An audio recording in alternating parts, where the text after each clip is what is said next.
Welcome, friends and neighbors, to Owen's Cavern of Glory. And I hope your day is great. And because I must obey the inscrutable exhortations of my soul, I can't and do not want to stop buying acoustic guitars. And I got another acoustic guitar. And it's a it's a Martin. It's a Martin from 1973. It is a Martin D28 from 1973.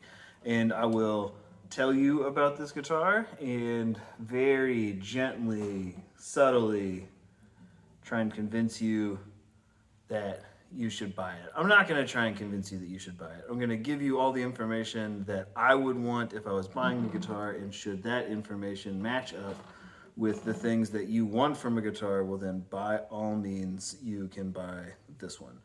I lived for a long time, my entire life, with a bias against Martin guitars, and that is for familial and sort of emotional and nostalgic reasons. My mom is a musician and has been my entire life, and we grew up.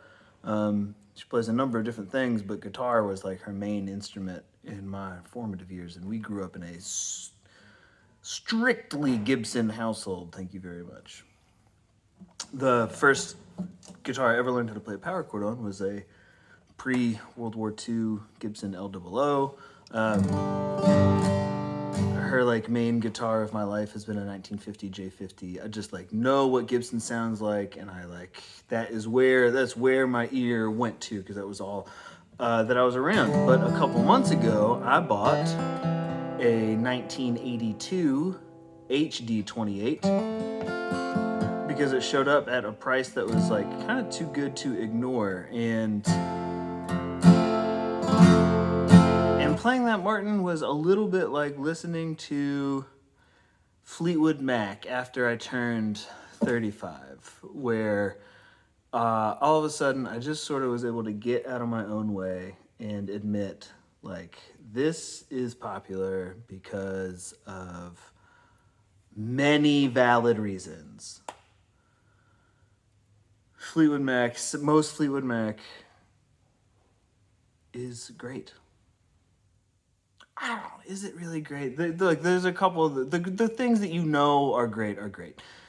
Maybe a better example is AC/DC. I used to think I was too cool and smart for AC/DC, and then sometime in my late 20s I was like, what the fuck is my problem? AC/DC rips and doesn't give two shits whether or not I'm on board. And a similar thing happened with Martin guitars, where I was just smart enough to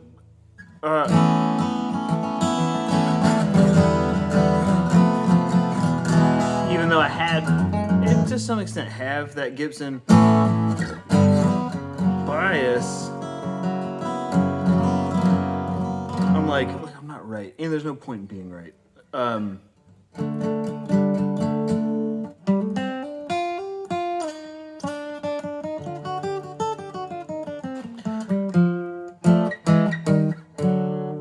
But then this 1973, I kind of made an internal commitment to that HD28, the 1982 that I bought, and I don't think I've really shown you on the channel. But then this 1973 D28, notice the lack of an H, notating that there is no herringbone anywhere on this guitar. It also denotes a couple of different specs that we'll touch on in a little bit later, different non-cosmetic specs that we'll touch on a little bit later.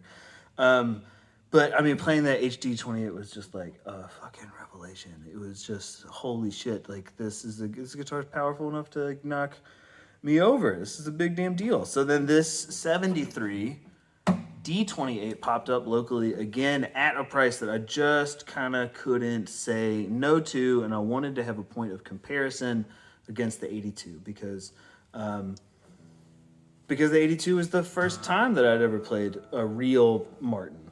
And so I knew that I liked what I had, but I didn't know sort of how far afield we could get.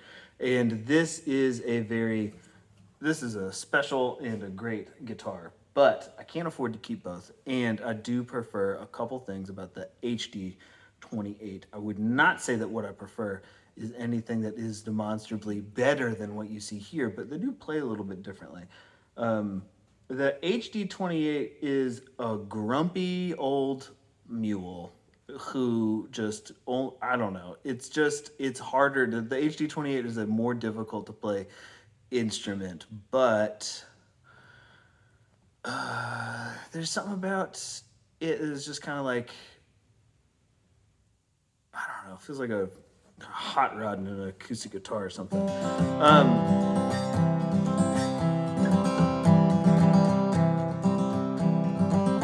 This though is maybe more even.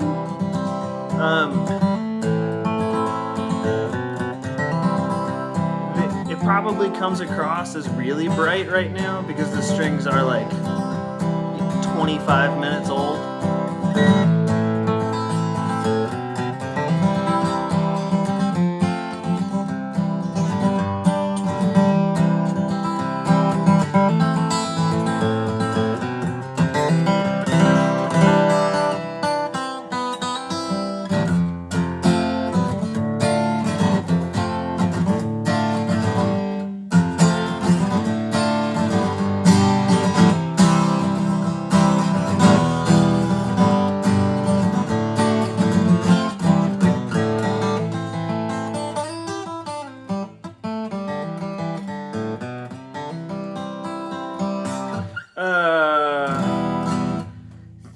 Some things about D28s, and specifically this D28. It is going to be a spruce top.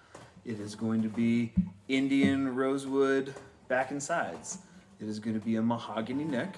It is going to be an ebony fingerboard. It is going to have these dot inlays. Whoa, running from 5th fret to 15th fret, I guess.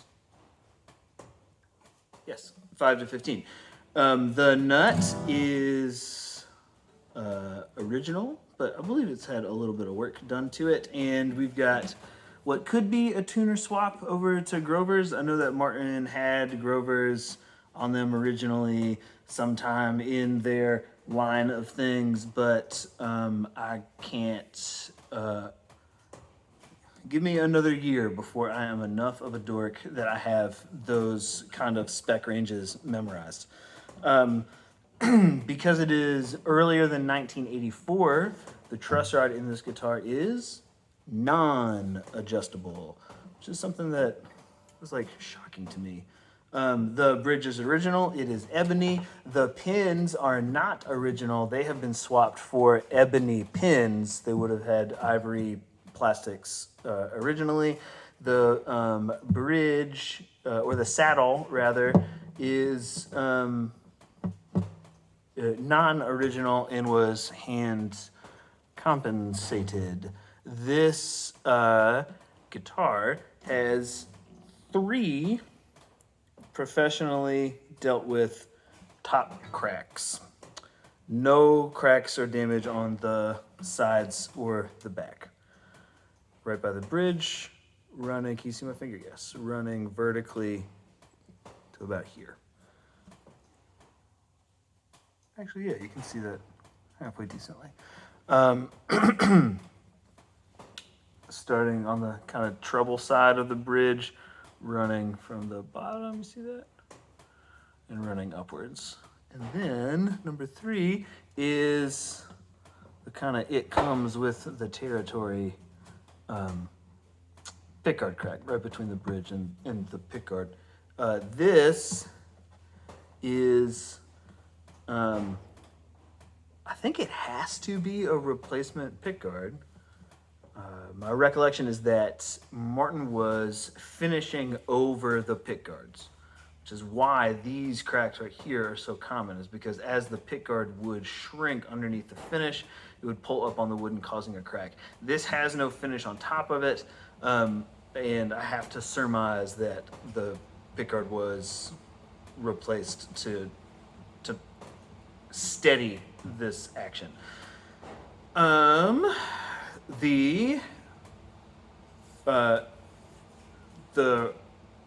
The three different places that I've mentioned have been appropriately cleated, or beautifully cleated, not just appropriately. They've been dealt with by a real deal professional who's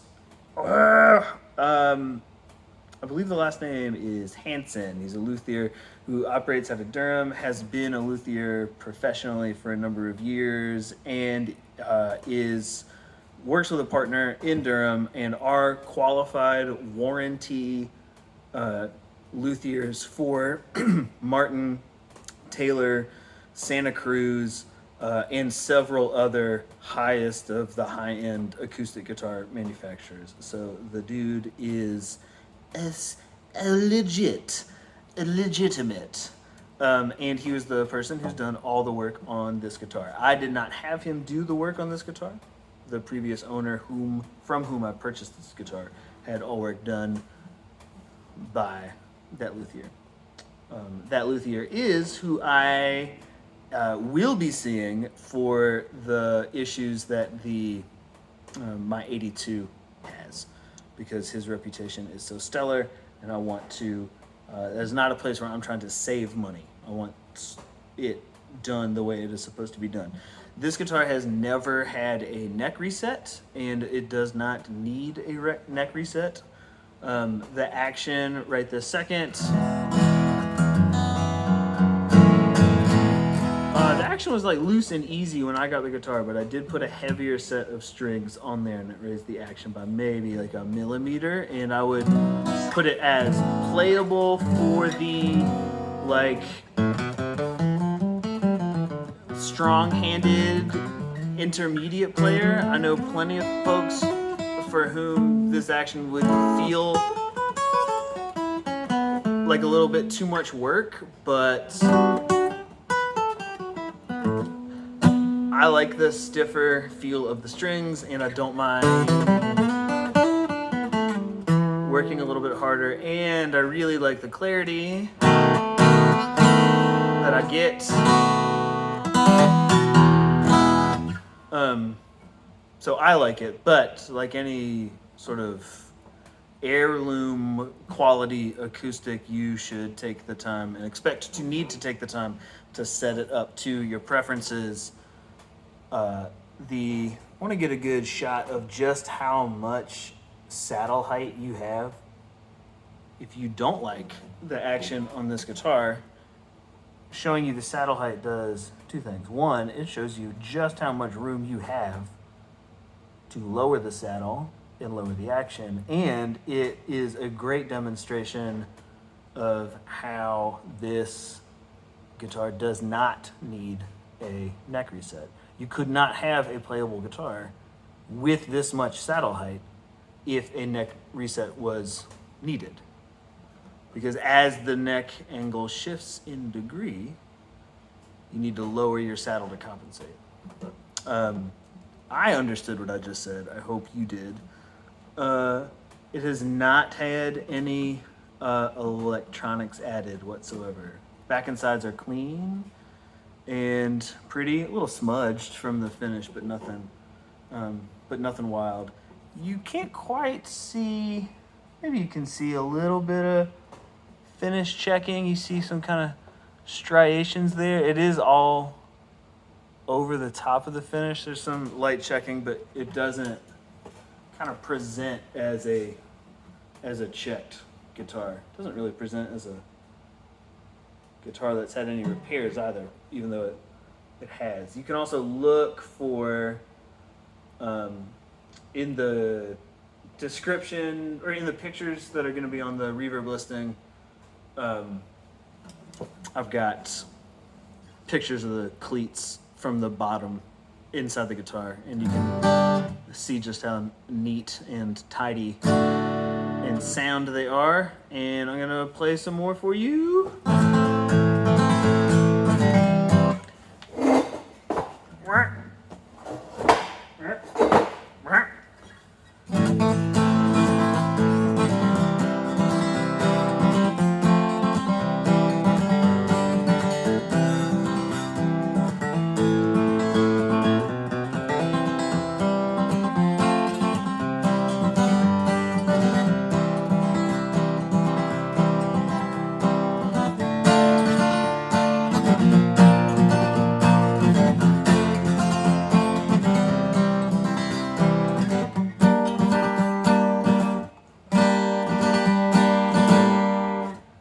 I lost my place.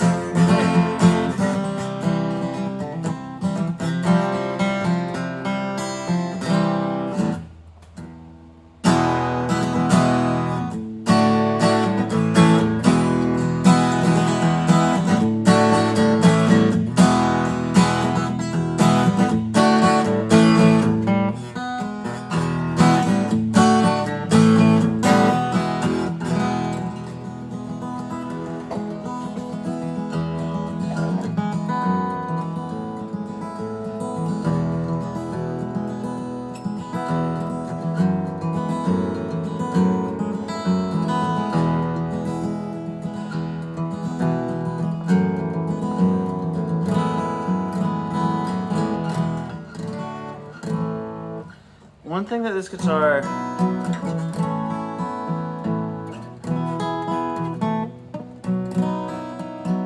kind of, I think, has over.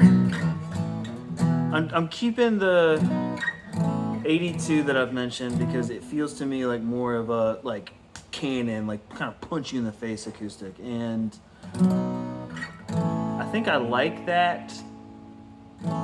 Not because that's what I want in a guitar, but because that is like a bigger point of departure from my other like Lifer acoustic, which is like a very gentle, incredibly mellow Gibson J45.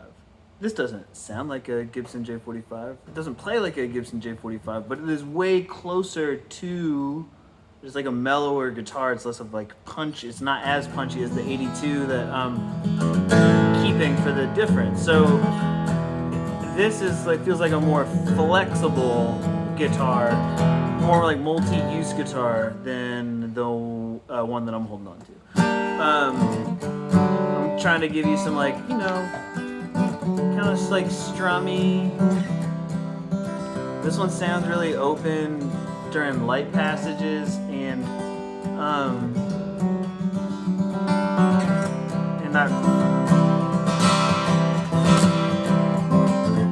I really like this one better as when being finger picked. This one eats the 82 alive for the gentleness of finger picking.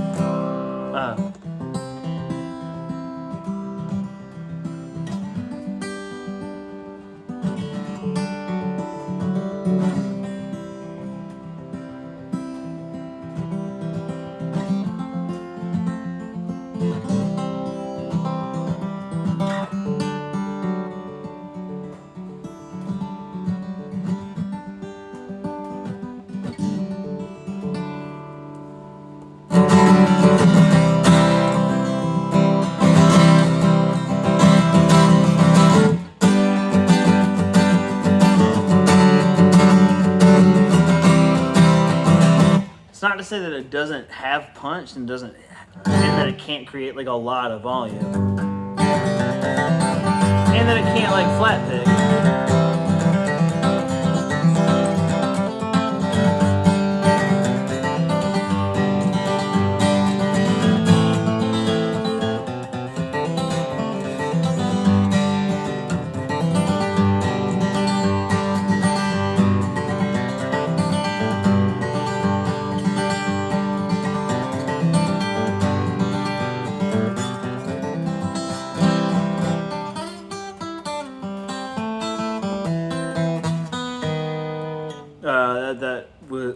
wasn't the guitar's fault. That was my fault. Ugh.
I hope this is giving you what you needed to see. And if you didn't get here from a reverb listening, but you just got here because you're one of my literal hundreds of virulently dedicated fans, well then just thank you for your attention. Little bit of a, finish impression here. I don't think you would have picked up. This all should have what I'm showing you as pictures. Nothing else wacky going on. Little bips and clips and just like signs of being alive for 50 years. But cosmetically it's really pretty straight. And you have your choice of cases. You can have the original blue hardshell Martin case, or you can have a new super fancy pants Martin TKL like collaboration hard case with it. That one has like a slightly tighter fit. The other one has a tight fit too. It was made for the D28, but this one is just like zoop. I don't care. I need to keep a case. You can have whichever one you like better. The specs that differentiate the HD28 and the D28, as I understand them, do not take this as an exhaustive list because I don't know everything there is to know yet. But you've got the main cosmetic difference where on the HD28 you have herringbone on your inlay instead of a multiply. In this case, 1, 2, 3, 4, 5, 6 ply. Jeez Louise. That's the cosmetic difference, right? HD herringbone, H herring, and then D28 without it. You also have a different material for the bridge plate itself. On the HD28, it is, I believe, maple. Looks like maple. On this, it is rosewood. You will see a picture of that rosewood bridge plate in the listing descriptions, and you also have less of a, like the braces are still scalloped towards the end where they meet the guitar, right? But that center part of the brace on the HD28 are scalloped in the middle, while these are straight across, I believe. I mean, like, that's what I see with my eyes in the difference. And in a couple sites indicated that was a core difference at this moment in time. Or rather, there is a difference between my 1982 and this 1973. But what I'm saying is I don't know like when some stuff starts and when other things end. So this is, regardless, this guitar that you are buying has a rosewood bridge plate with what I think are non-scalloped braces. And if I'm forgetting anything, I don't know, I don't realize that I am forgetting it. And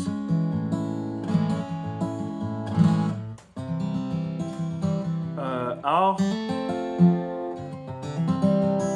try and like sing just a little bit to end the video. What time we got? I gotta pick up kids soon. Okay, end the video so you know how it is on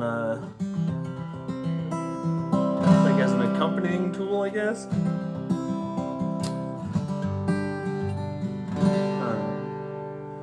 Daddy, won't you take me back to Newberg County, down by Paradise Lake? Daddy, won't you take me back to Muhlenberg County, down by the Green River where Paradise lay? I'm sorry, my son, but you're too late in asking. Mr. Peabody's coal train is hauled away.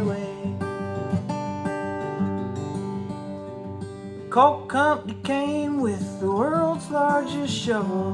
They tortured the timber, they stripped all the land. They dug for their coal until the land was forsaken, and wrote it all down to the progress of man. Oh, Daddy, won't you take me back to Muhlenberg County, down by the Green River where Paradise lay? I'm sorry, my son, you're too late in asking. Mr. Peabody's coal train is hauled away.